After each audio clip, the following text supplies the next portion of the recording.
अक्षय कुमार, माधुरी दीक्षित, वीरेंद्र सहवागला भाजप आता लोकसभेच्या रिंगणामध्ये उतरवू शकतो अशा पद्धतीची शक्यता सध्या वर्तवली जाते आहे। अक्षय कुमार आणि वीरेंद्र सहवाग दिल्लीमधून निवडणूक लढण्याची ही शक्यता आहे। माधुरी दीक्षितला भाजप मुंबईमधून लोकसभेसाठी तिकीट देऊ शकतं असंही बोललं जात आहे। तर अभिनेत्री कंगना राणावतला सुद्धा भाजप लोकसभा निवडणुकीच्या मैदानामध्ये उतरवण्याची शक्यता बोलली जाते आहे।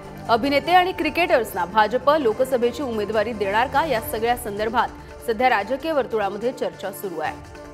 शिवाजी काळे आमचे प्रतिनिधी आहेत आपल्यासोबत। शिवाजी, अक्षय कुमार, माधुरी दीक्षित, वीरेंद्र सहवाग, कंगना रनौत या सगळ्यांची नावं आता सध्या समोर येत आहेत, चर्चा सुरू आहे। भाजप या सगळ्यांना लोकसभेच्या रिंगणामध्ये उतरवू शकतो का, अशी काही तयारी सुरू आहे का?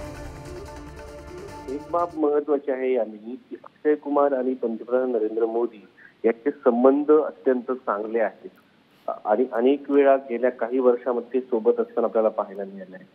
आणि चांदणी चौक याच्याशी अक्षय कुमार यांचं खूप जवळचं नातं आहे। त्यांचा एक चित्रपट देखील आला होता, चांदनी चौक टू चायना। आणि 2019च्या लोकसभा निवडणुकीच्या दरम्यान पंतप्रधान नरेंद्र मोदी यांची त्यांनी मुलाखत देखील घेतली होती। या अगोदर कॅनडाचा नागरिक असलेल्या अक्षय कुमार याने भारताचं नागरिकत्व स्वीकारलेलं आहे, कारण लोकसभा निवडणूक लढण्यासाठी तो भारताचा नागरिक असावा ही पहिली महत्वाची अट आहे।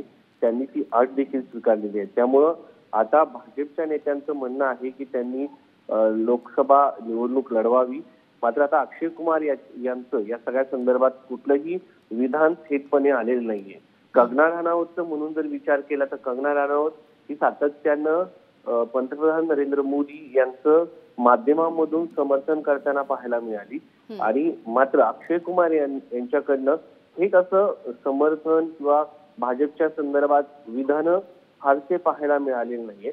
त्यामुळे अक्षय कुमार हे स्वतः निवडणुकीच्या रिंगणात उतरणार का हा सगळ्यात मोठा प्रश्न आहे। आणि यासाठी त्यांना जी भाजपच्या नेत्यांनी गळ घातलेली आहे ती मान्य करणार का हे देखील पाहणं महत्त्वाचं आहे। अगदी शिवाजी, या सगळ्यासोबतच माधुरी दीक्षित यांचं नाव सुद्धा आता समोर येतं, या नावाची सुद्धा चर्चा आहे। खरं तर या आधी सुद्धा माधुरी दीक्षित यांचं नाव चर्चेत होतं आणि त्यांना मुंबईमधून लोकसभेचं तिकीट दिलं जाऊ शकतं।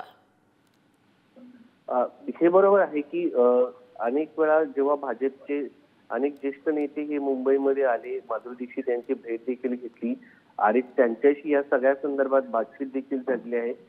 मात्र स्वतः माधुरी दीक्षित यासाठी लोकसभा निवडणुकीच्या रिंगणात उतरणार का हा सगळ्यात मोठा प्रश्न आहे। कारण आपण ज्या पद्धतीने मागच्या काही काळामध्ये अनेक अभिनेत्यांना राज्यसभे असो किंवा लोकसभेवरती अनेक राजकीय पक्ष तिकीट देताना पाहिले।